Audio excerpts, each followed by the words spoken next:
एक स्टडी में लगभग 500 मरते हुए लोगों से कुछ सवाल पूछे गए।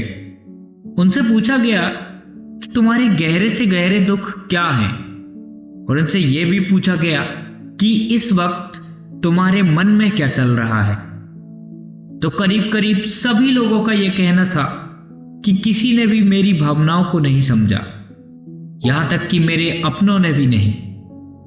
सभी दुखी थे कि काश मेरे बेटे बेटियां, माँ बाप, पति पत्नी, किसी ने भी मेरी पूरी बातें सुनी होती, मुझे समझा होता, तो मैं इतना अकेलापन महसूस नहीं करता। ऐसी बातें पढ़कर या सुनकर यह सवाल उठना स्वाभाविक है कि आखिर हम इतने अकेले क्यों हैं। यहां समझने की बात यह है कि अमूमन एक स्थिति के बाद दुनिया में सभी अकेले हैं। हाँ, हर इंसान की ये जरूरतें हैं कि उसके पास एक विश्वसनीय रिश्ता हो, जहां वो निश्चिंत होकर अपने मन की हर एक बात खुलकर कह सके और दूसरा उसकी पूरी बातों को सुने और समझे।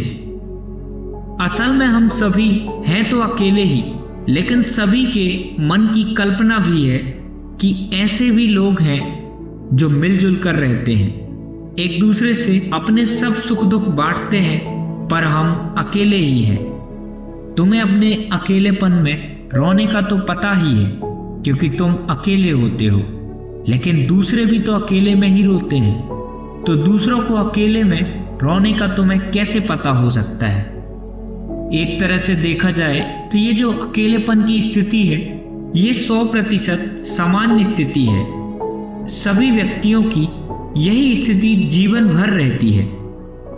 रियलिटी तो यह है कि किन्हीं भी दो व्यक्तियों के विचार पूरी तरह से मिलते नहीं हैं, और जो विचारों में भिन्नता होती है वो दूरी को एहसास कराती ही रहती है। असल में हमारे सबके मन में धारणाएं हैं कि एक बहन को, एक माँ को, एक भाई को, एक पिता को ऐसा होना चाहिए या ऐसा करना चाहिए, और उधर उन सब के मन में भी अपनी अपनी धारणाएं हैं, अपनी अपनी परिभाषाएं हैं कि दूसरे को कैसा होना चाहिए, क्या करना चाहिए, क्या नहीं करना चाहिए, या कम से कम इतना तो करना ही चाहिए।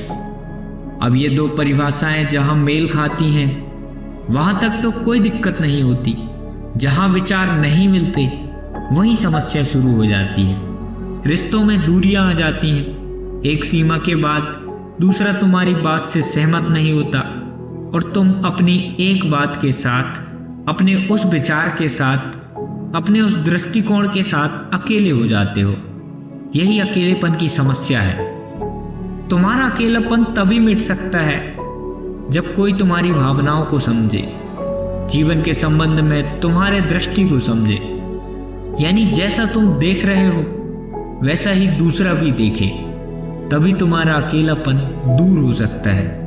वरना तुम अपनी भीड़ में भरे पूरे परिवार में भी, सैकड़ों संबंधों के साथ भी अपने दृष्टिकोण के साथ अकेले ही रहते हो। खास तौर पर जिनके साथ तुम्हें इकट्ठा रहना होता है, वहां अकेलापन और भी स्पष्ट और गहरा दिखता है, और जिनके साथ सिर्फ तुम्हें विचारों का आदान प्रदान करना होता है, मन की बातें करनी होती हैं, वहां तुम्हें नजदीकी का एहसास इसलिए हो सकता है क्योंकि तुम्हें उन विचारों पर साथ चलना नहीं होता, यानी तुम्हें उन विचारों पर एक साथ मिलकर कोई फैसला नहीं लेना।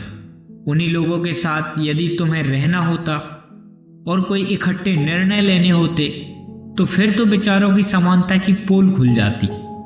जिनसे तुम बातें और विचार साझा करते हो और नजदीकी महसूस करते हो, उस नजदीकी की पोल खुल जाती। दूरी यानी अकेलापन सामने आ जाता। केवल वही व्यक्ति अपने अकेलेपन की समस्या से निकल सकता है जो अकेलेपन के संबंध में मन के स्वभाव को जान ले, जो अकेलेपन की समस्या के कारणों को जान ले। और ये जाना जा सकता है बशर्ते आप जानना चाहें और अपनी इस समस्या पर काम करना चाहें।